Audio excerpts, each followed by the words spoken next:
Don't Deliver Us from Evil is a French film made in 1971. The film revolves around two Catholic schoolgirls named Anne and Laure, who in France do increasingly sinister acts. Early in the film, the girls catch two nuns kissing and interrupt any escalation by the two nuns. Later, the two would meet a local farmer who lives with his parents and attempt to provoke him into having sex. The farmer attempts to rape Laure, but she gets away, and both girls let loose all of his cows as a result. Later on in the film, the two would burn down his barn.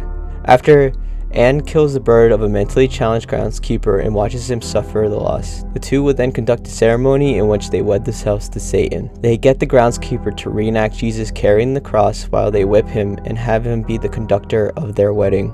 Again, they would provoke the mentally challenged man into having sex with them.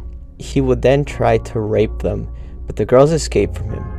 Later in the film, they find a man who is out of fuel nearby. They convince him to come back to their home where again the girls provoke him into having sex with them. He then attempts to rape Laure, but Anne comes and kills the man. They throw his body in the lake and they begin to get questioned by the police.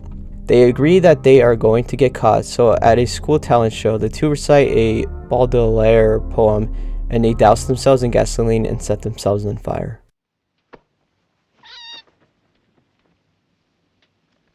When the director, Joe Seria, was sharing the script with others, people were shocked by its content. In France at the time, you would have to send the script to the National Cinema Center in France for approval. When Seria did, they wrote him back, according to him, a terrible letter saying that if the film were to be made, it would be banned immediately. Once made, the film could not be sold internationally as it was banned in France. The film would be banned in France for 8 months until Seria agreed to make cuts to the film. Funny enough, he lied and only cut a few seconds from the film to pass the ban, which tells a lot about censorship communities. However, the film remains unreleased theatrically in France and the United States. Although never banned in the USA, it was more of an issue with the distribution of the film. The film was then sold to Italy and then Germany and then other countries. The film garnered an X rating in Britain where it was advertised as the French film banned in France. Seria said that it was not the images that were the reason behind the ban, but the overall message of the film and that the church was behind the ban.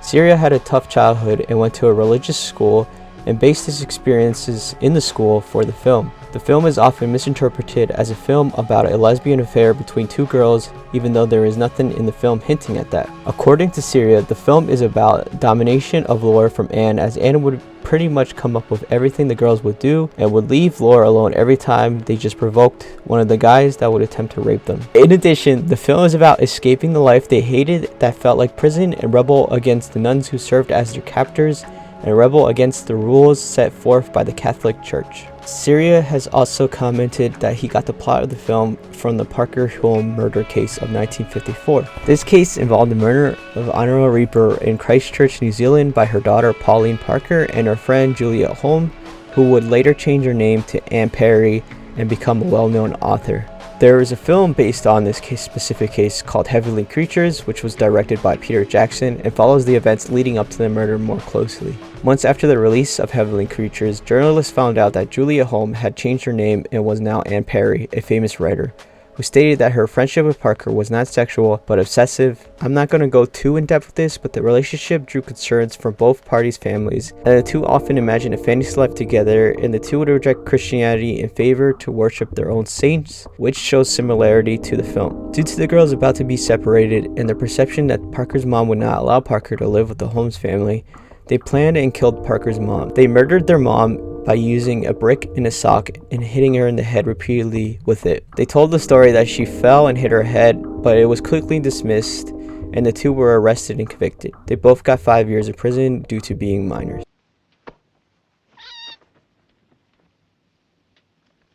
I don't really necessarily believe this is a good film. I wouldn't necessarily say it's a terrible film. It was more of just like mediocre in my opinion. Not because of its content, but just thought it was kind of boring and nothing special. I think the film was also way too long, as it's about 101 minutes of watching these girls be terrible people.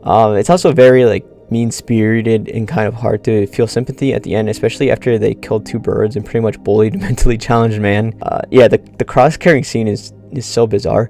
I don't believe they should be at fault for all the attempted rapes, as you know, they are minors and do not know to the full extent what their actions are.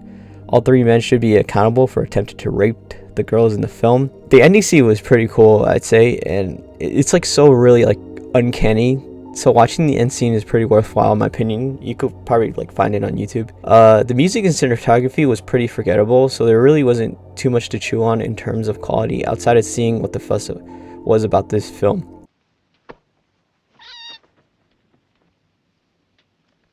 This was the director's first film, and it was made on a very low budget as they could not find someone to finance the film due to the content of the film. The DOP of the film was the only professional on the crew. Sirius said the film helped him get over his childhood memories, so that's like really cool and sweet. He also said the most important part of making the film was meeting the actress June Goldpiel, I pronounced that wrong, I'm so sorry, who played Anne. The two would later marry and continue to be married to this very day, which is very adorable and cute, I'd say. So, you know, it's kind of a messed up movie, but you know, there's something good that came out of it. It's also worth noting that she was in her 20s when filming, so don't think this is weird or anything. There were no issues while making the film, so that's always nice to hear.